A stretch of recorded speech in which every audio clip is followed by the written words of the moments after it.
Telugu capital భక్తి టీవీకి స్వాగతం సుస్వాగతం. నేను శ్రీలక్ష్మి, సంస్కృత పండితురాలు, జ్యోతిష నిపుణులు, కవయిత్రి, రచయిత్రి, ప్రముఖ ఆధ్యాత్మికవేత్త డాక్టర్ శ్రీ కుప్ప విజయశ్రీ గారు ఉన్నారు. విజయశ్రీ గారు నమస్కారం అండి. నమస్కారం శ్రీలక్ష్మి గారు. విజయశ్రీ గారు, మనం లలితా మహాయజ్ఞం చేస్తున్నాం కదండి. ఆ అమ్మవారి నామంలోని విశేషాలు అసలు అపురూపంగా, అద్భుతంగా, ఒక నామాన్ని మించి ఒకటి అందులోంచి మనం తెలుసుకోగలుగుతున్నామండి చాలా విషయాలు. అంతకుముందు గడగడ 108 నామాలు చదువుకునేవాళ్ళం. ఇప్పుడు ఈ అర్థం విని చదువుతాం వల్ల ఎంతో ఆనందంగా ఉంది, ఎంతో పరవశంగా కూడా ఉందన్నమాట. శ్రీ లలిత అష్టోత్తర నామావళిలో 85 నామాలు పూర్తి చేసుకున్నాము. 86వ నామం, 86వ నామంలో అద్భుతం చెప్పండి. శ్రీమాత్రే నమః. శ్రీమాత్రే నమః. మీరు అన్నట్టుగా శ్రీలక్ష్మి గారు ఏ సభలకు వెళ్ళినా, ఏ స్పీచ్లకు వెళ్ళినా ఈ మధ్యలో అందరూ కూడా లలిత అష్టోత్తర శతనామావళికి వివరం ఎవ్వరూ ఇంతవరకు చెప్పలేదు. మాకు ఎంతో నచ్చుతోంది. మీ నామాలన్నీ తెలిసిన తర్వాత మేము ఇలా రాసుకుంటున్నాం నోట్స్ లాగా. కామెంట్ కూడా నోట్స్ లాగా రాసుకుంటున్నాం. అవి విని మేము అలా అర్థం తెలిసి మేము పూజ చేసుకోవడంలో మాకు చాలా తృప్తిగా ఉంది. మీ ఛానల్ మేనేజర్ గారైన శ్రీలక్ష్మి గారికి ధన్యవాదాలు చెప్పండి అని వాళ్ళు నాకు నిన్ననే నేను ఒక సభకు వెళ్ళొచ్చాను. ఆ సభలో వాళ్ళు మన ఇద్దరి ప్రయత్నాన్ని చాలా మెచ్చుకున్నారండి, చాలా సంతోషించారు. అంటే చాలా మంది మహిళలు ఉన్నారు నిన్న నేను వెళ్ళిన సభలో. అది శ్రీలక్ష్మి గారు మిమ్మల్ని ప్రశ్నించడంలో కానీ, మీరు అన్ని వివరంగా చెప్పడంలో కానీ మాకు చాలా ఆనందంగా ఉంటుంది. ఆ శ్రీమాత కృప వలన నేను కూడా ఈ ఛానల్ ద్వారా నాకు తోచిన 4 ముక్కలు అమ్మవారి గురించి చెప్పగలుగుతున్నాను. సంస్కృత పండితులు మీకు 4 ముక్కలు ఏంటి? బోల్డ్ జ్ఞాన సంపద ఇచ్చింది. ఆ జ్ఞాన సంపదనంతా ప్రభవించే ఒక జీవనదిలాగా ప్రవహింపజేయండి. చెప్పా కదా, జ్ఞానం అనేది అనంతం శ్రీలక్ష్మి గారు. అవునండి. మనం దాంట్లో ఏదో ఒక లేచ భాగం తీసుకొని చెప్పగలుగుతున్నాం మనకున్న పరిధిలో. ప్రయత్నాన్ని అమ్మవారు హర్షిస్తోంది. ఆవిడ కొనసాగింపుగా మనకు ఆరోగ్యాన్ని, సమయాన్ని, ఈ అవకాశాన్ని ఇచ్చింది. అందుకు మనం శ్రీమాతకి సదా కృతజ్ఞులుగా ఉంటాము. అవును, మీరు ఎప్పుడు నెలలో ఒకసారి వెళ్ళొస్తూ ఉంటారు. ఒక స్పీచ్లకి వాటికి మిమ్మల్ని ఇన్వైట్ చేస్తూ ఉంటారు, మీరు వెళ్ళొస్తూ ఉంటారు. అక్కడ అంత మంచిగా మన గురించి చెప్పుకుంటున్నారు అంటే చాలా చాలా సంతోషం. ఈ మధ్యలో నేను ఏ సభకు వెళ్ళినా మన ఛానల్ గురించి, ముఖ్యంగా ఆ యాంకరింగ్ చాలా బాగుంటుందని చెప్పేసి కూడా వాళ్ళు చాలా సంతోషిస్తున్నారు. ఎందుకంటే ప్రశ్నించడం బట్టే కదండి వక్తలు కూడా చెప్పగలిగేది. అందుకని చాలా చక్కగా అందరికీ, నలుగురికి మనం ఆనందం పంచిపెట్టగలుగుతున్నాం. అక్కడికి సంతోషం, చాలా సంతోషం అండి. బయట ప్రేక్షకుల నుంచి మీరు ముఖాముఖిగా వినొచ్చారు, చాలా సంతోషం అండి. విన్నానండి, చాలా సంతోషం. అంటే మన ప్రయత్నాన్ని ఎవరైనా సంతోషిస్తున్నారు, ప్రోత్సహిస్తున్నారంటే మనకు కావాల్సింది ఏముందండి అంతకన్నా. ఆ రకంగా ఇప్పుడు 86వ నామంలోకి వస్తే, అమ్మవారు దుష్ట శిక్షణ ఎలా చేస్తున్నది అంటే శిష్ట రక్షణ ఎలాగో చేస్తున్నాడు భక్తులకి.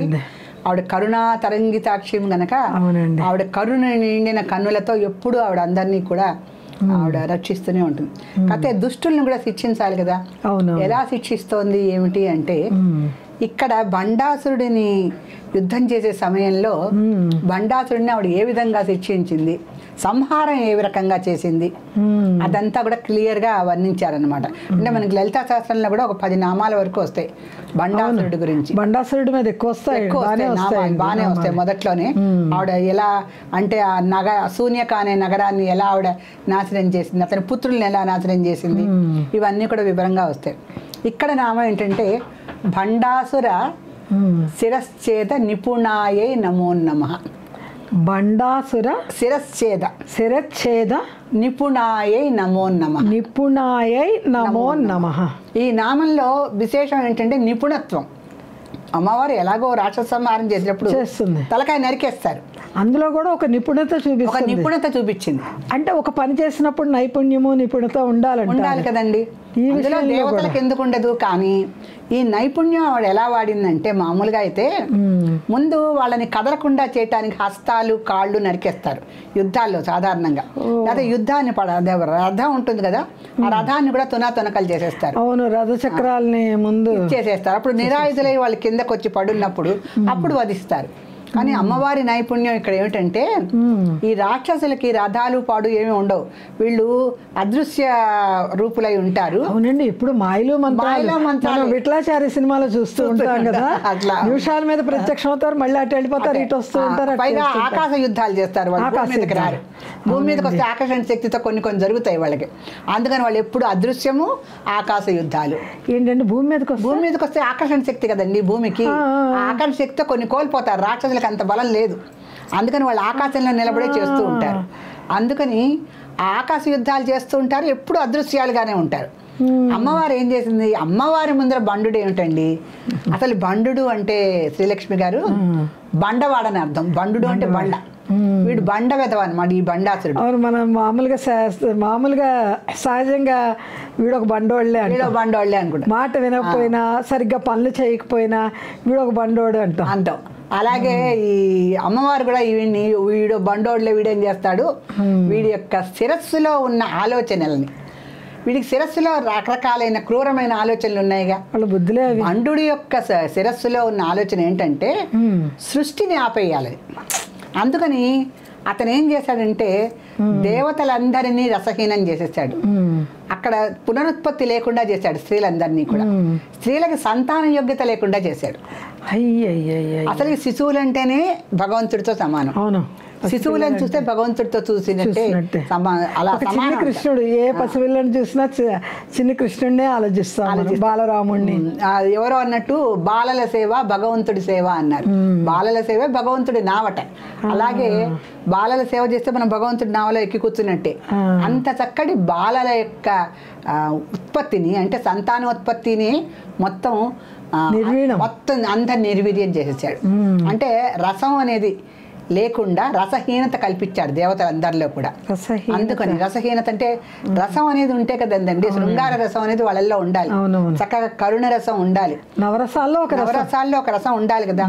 అందుకని ఆ దేవతలందరిలో కూడా నిర్వీర్యత కల్పించేశాడు, సంతానం లేకుండా చేశాడు. అందుకని శిశు దర్శనం లేదు, సంతానం లేదు, దేవతలందరూ కూడా నిస్త్రాణులు అయిపోయి నీరసంగా పడి ఉన్నారు. అలా ఉన్నప్పుడు వాళ్ళందరూ వెళ్ళి ఈ భగవతి లలితాదేవిని వేడుకున్నారు. అప్పుడు ఆవిడ ఏం చేస్తుంది, వీడి తలలో ఏ పురుగైతే చేరిందో ముందు తలని నరికేస్తే వీడి యొక్క ఆలోచన మొత్తం నాశనం అయిపోతుంది. తలలో ఉన్న ఆలోచనే కదా వాడికి నిర్వీర్యం చేయాలని, మొత్తం తలలో ఉన్న ఆలోచన అంతా వీడికి క్రూర బండ శిరశ్చేద నిపుణాయై నమో నమః కదా. క్రూర బండ శిరశ్చేద నిపుణాయై నమో నమః. వాడు క్రూరుడు. ఆ క్రూరుడు యొక్క బండు అంటే బండ వెధవ, క్రూరుడు, ఈ రెండింటితో కలిపి వాడికి ఏమైంది, ఆలోచనలన్నీ వక్రంగా పోయినాయి వాడికి. మరి అంతే కదండి, రాక్షసులు సృష్టిని అంతా కూడా ఆపేయాలంత అతిపెద్ద ఆలోచనని పెట్టుకొని వాడు దేవతలందరినీ కూడా నిర్వీర్యం చేసేటంతో అమ్మవారు ఫస్ట్ వీడికి తలలో తిరుగుతున్న ఆలోచనని నాశనం చేస్తే అక్కడ దేవతాలోకం అంతా రసవంతం అయిపోతుంది. అంతే కదా, రసవంతం అయిపోయి చక్కగా అప్సరస స్త్రీలు, ఇంద్ర సభలు, మన వీళ్ళందరూ కూడా రకరకాల సభలు తీర్చడం, యక్షులు, గంధర్వులు, కిన్నెరులు, కింపురులు, సిద్ధులు, సాధ్యులు, ఉరగలు, నాగులు, ఎంతమంది అండి, ఎన్ని లోకాలు మనకి. అసలు కిన్నెరలు ఎంత అందంగా ఉంటారు, గంధర్వ కాంతలు ఎంత అందంగా ఉంటారు ఉంటుంది. అలాగే ఇంకా అప్సరస కాంతలు అయితే చెప్పక్కర్లేదండి, రంభా, ఉరసి, మేనక, అబ్బో వాళ్ళని తలుచుకుంటే. అసలు అప్సరస అంటే అప్పంటే నీళ్ళండి సంస్కృతంలో, అప్పంటే నీళ్లు. స్రవం ఎప్పుడు నీరు ప్రవహిస్తున్నంత అందంగా ఉంటారట వాళ్ళు. నీళ్లు ప్రవహిస్తుంటే వంపులు తిరుగుతూ వయ్యారాలు పోతూ నవనవనది, ఆ జీవనదులు ఎలా ప్రవహిస్తాయండి, అప్సరసలు అంత చక్కని అందంతో ఉంటారట. వయ్యారాలు వంపులు తిరుగుతూ చక్కగా నీళ్ల గలగలతో ఎలా ఉంటారో వాళ్ళు దేవలోకంలో అట్లా తిరుగుతూ ఉంటారట. అందుకని వాళ్ళకి అప్సరసలు అని పేరు.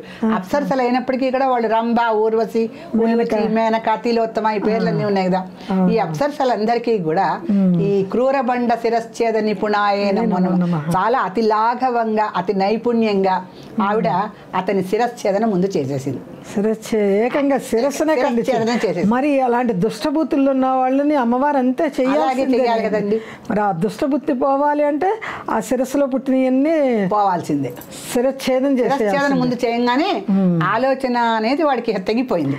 తెగిపోయింది. మొండానికి తలకి తేడా లేదు కనుక ఇది లేకపోయింది కాబట్టి కనెక్షన్ లేదు, పోయింది. ఇంకా అందుకని వాడి తలలో పుట్టిన ఆ దుష్టపు ఆలోచనని ఆవిడ నాశనం చేసేసాక మొత్తం దేవతాలోకం అంతా కూడా రసవంతం అయిపోయింది, వీర్యవంతం అయిపోయింది. అందరూ కళకళ్ళాడుతూ మళ్ళీ ఇంద్రుడి యొక్క నందనవనం అంతా కళకళ్ళాడిపోయింది. అందరు ప్రజలు హాయిగా ఉన్నారు. అమ్మవారిని స్తోత్ర పాఠాలతో అందరూ జయ జయధ్వానాలు చేశారు. వాళ్ళందరూ మరి అసలు నిర్వీర్యం అయిపోయి అందరూ పడిపోయి ఉన్నారు కదండి దేవతలందరూ. వాళ్ళకి ఊపిరి, దేవతలు అంటే వాళ్ళు ఎప్పుడు అనిమిషలోచనలు, వాళ్ళకి ఆకలి వేయదు, నిద్ర రాదు, వాళ్ళు రెప్పపాటు వేయరండి. అనిమిషలోచన అంటారు వాళ్ళని. దేవతలు రెప్పపాటు వేయరు. ఒకసారి చెప్పండి. అనిమిషలోచన. మనందరం నిమేషలోచనలు, మనం మాటి మాటికి రెప్ప వాలుస్తూ. వాళ్ళకి అసలుకి ఎప్పుడు 30 ఏళ్ల యవ్వనంలోనే ఉంటారు. వాళ్ళకి వృద్ధాప్యం రాదు, వాళ్ళకి ఆకలి వెయ్యదు. అందుకనే సోమరసం తాగుతారుగా వాళ్ళు, అమృతం తాగుతారు. కొందరు చూస్తే చూడు వీళ్ళు అమృతం దాకా పుట్టారేమో, ఎప్పుడు అందంగానే అంతే కదండి. మరి అంతే అనుకుంటాం. ఎందుకు వాళ్ళకి పూర్వజన్మ సుకృతం ఏదో ఉండి ఉంటుంది వాళ్ళకి. ఆ ఉండటంతో వాళ్ళకి ఆ అప్సరసలకు ఉన్నటువంటి గుణాలు కొన్ని ఉంటాయి. వీళ్ళు ఎప్పుడైనా అన్నం తిన్నారా, వీళ్ళు ఎప్పుడైనా అసలు నిద్రపోయారా అన్నట్టుగా ఉంటాయి. కానీ తాజాగా పువ్వులల్లో మెరుస్తూనే ఉంటారు వాళ్ళు. వాళ్ళకి ఆ పూర్వజన్మ లక్షణాలు కొన్ని వస్తాయన్నమాట. ఆ రకంగా దేవతలకి చాలా కొన్ని, అందులో అప్సరస కాంతలకి చాలా ప్రత్యేకమైన విశేషాలు చెప్తారు. వాళ్ళకి కుటుంబ నేపథ్యం ఉండదు, ఎప్పుడు ఆనందంగా ఇంద్రుడిని తృప్తిపరుస్తూ నృత్య ప్రదర్శనలు ఇస్తూ హాయిగా ఉంటారు. ఎందుకంటే అంతా కూడా పెద్ద పెద్ద ఉద్యానవనాలు ఉంటాయి కదా. నందనవనం అంటే ఎంతో ఎంతో ప్రముఖమైంది. దాంట్లో అందరూ హాయిగా విహరిస్తూ ఉంటారు. అటువంటి అప్సరసలందరూ తిరిగి పునర్జీవనం పొంది దేవతాలోకం అంతా రసవంతమైపోయి అందరూ హాయిగా ఉండి అమ్మవారిని ఎన్నో వేనోళ్ళ పొగిడారట అందరూ కూడా. సో క్రూరపండ శిరచ్ఛేద నిపుణాయే నమో నమః. ఇప్పుడు కలియుగంలో ఉన్న రాక్షసులను కూడా అమ్మవారి శిరచ్ఛేదం చెయ్యాలండి. చేస్తేనే ఆవిడ రావాలండి. వచ్చి ఈ ఇప్పుడు జరుగుతున్న అరాచకాలు అసలు ఎప్పుడు కని విని ఎరగనివి ఇవన్నీ కూడా అమ్మవారు క్రూర భండుణ్ణి ఎలా శిరచ్ఛేదన చేసిందో అలా చెయ్యాలని మన అమ్మవారిని ఉన్న వాళ్ళని, మంచి మనుషుల్ని బాధలు పెట్టే వాళ్ళని తప్పకుండా ఆమె శిరచ్ఛేదం చేయాల్సిందేనండి. చేయాల్సిందే. శ్రీమాత్రే నమః. శ్రీమాత్రే నమః.